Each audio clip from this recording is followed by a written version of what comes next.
কি লাগিব বিজ্ঞানে আমাক প্ৰাচুৰ্য দিছে বিজ্ঞানে আমাক ধন দিছে বুলিলে আমি তথ্য বিচাৰো ক'ব পৰা এটা স্বাধীন মন জাগৰিত হ'ব লাগিব মানুহ উন্নততৰ সমাজ ব্যবস্থা অথবা আৰ্থিক পৰিপূৰ্ণতা যে মানব জীবনলৈ পৰিপূৰ্ণতা আনিব নোৱাৰে এনে কথা বিশ্বাসী মানুহৰ সংখ্যা দিনক্ৰমে ক্ৰমশঃ বৃদ্ধি পাইছে কিন্তু আজি এই কথাখিনিৰ ওপৰত আজি আমাৰ মানুহ একেবাৰে মানে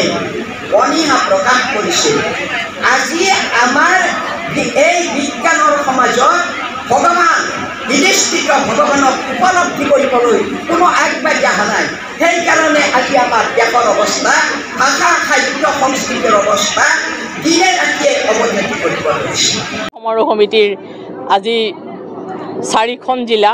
ধুবুৰী জিলা কোকৰাঝাৰ জিলা বঙাইগাঁও জিলা আৰু চিৰাং জিলাৰ সহযোগত সুসংগতৰ বঁটা অনুষ্ঠানটো আমি বিজনী শাখাত অনুষ্ঠিত কৰিছোঁ আৰু এই বঁটাটো আমি আজি 12 বছৰ ধৰি প্ৰদান কৰি আছোঁ নৃত্যশিল্পী কলাগুৰু বিষ্ণুৰাভা বঁটাপ্ৰাপক হৰানন্দ বৰঠাকুৰৰ যি আমাৰ পৃষ্ঠপোষক আছিলে লেখিকা সমাৰোহ সমিতিৰ তেখেতৰ স্মৃতিত আমি এই বঁটা প্ৰদান কৰোঁ আৰু পদ্মশ্ৰী ডক্টৰ শিলা বৰঠাকুৰৰ আজি 4ৰ্থতম স্মৃতি দিৱস সেইটো আমি একেলগে দুইগৰাকীৰ স্মৃতি দিৱস পালন কৰোঁ আৰু এই বঁটা প্ৰদান কৰোঁ আমি আগতে এগৰাকীক দিছিলোঁ এতিয়া কিন্তু লেখিকা সমাৰোহ সমিতিৰ পৰিসৰ ইমান বিশাল হৈ গ'ল আমি মানে সম্ভালাই মুস্কিল হৈছে গতিকে আমি দুগৰাকীকে আমি এই বঁটা প্ৰদান কৰিছোঁ এইবাৰ শোণিতপুৰ জিলাৰ ৰুমা দেৱী আৰু মাজুলী জিলাৰ মিনতী শইকীয়াক আমি এই বঁটা প্ৰদান কৰিছোঁ আৰু সংগঠন দিশত যিবিলাকে বিশেষ অৰিহণা আগবঢ়ায় আচলতে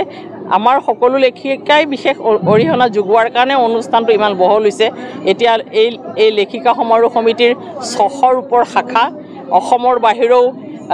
কলিকতা দিল্লী 2টা শাখা গুৰগাঁও শাখা আৰু দিল্লী শাখা বাংলাদেশ শাখা ভাৰতৰ বাহিৰৰ বাংলাদেশ শাখা আৰু ঢাকা শাখা আছে মুম্বাই শাখা আছে গতিকে এই আমাৰ শ্বিলঙতো শাখা আছে গতিকে আমি শাখা ইমান পৰিসৰ বৃদ্ধি হৈছে নহয় আমাৰ মানে আজিতো ইয়াত হলত মানে বহাৰ উপায় নোহোৱা হৈ গৈছে গতিকে এনেকা বতৰটো গতিকে এই সদৌ অসম লেখিকা সমাৰোহ সমিতিয়ে এই বছৰ আমাৰ সোণালী জয়ন্তী বৰ্ষ চলি আছে আৰু আমি ডিজিটেল তাৰমানে ই-বুক একেলগে 1000খন কিতাপ আমি উন্মোচন কৰিম বুলি আমি ঠিৰাং কৰিছোঁ সেয়া আচলতে আমি অফলাইনৰ যিবিলাক কিতাপ উলিয়াওঁ বহুত ছাত্ৰ ছাত্ৰীয়ে নপঢ়ে বহুত সময়ত কিন্তু একেবাৰে নপঢ়ে বুলি ক'ব নোৱাৰোঁ আমি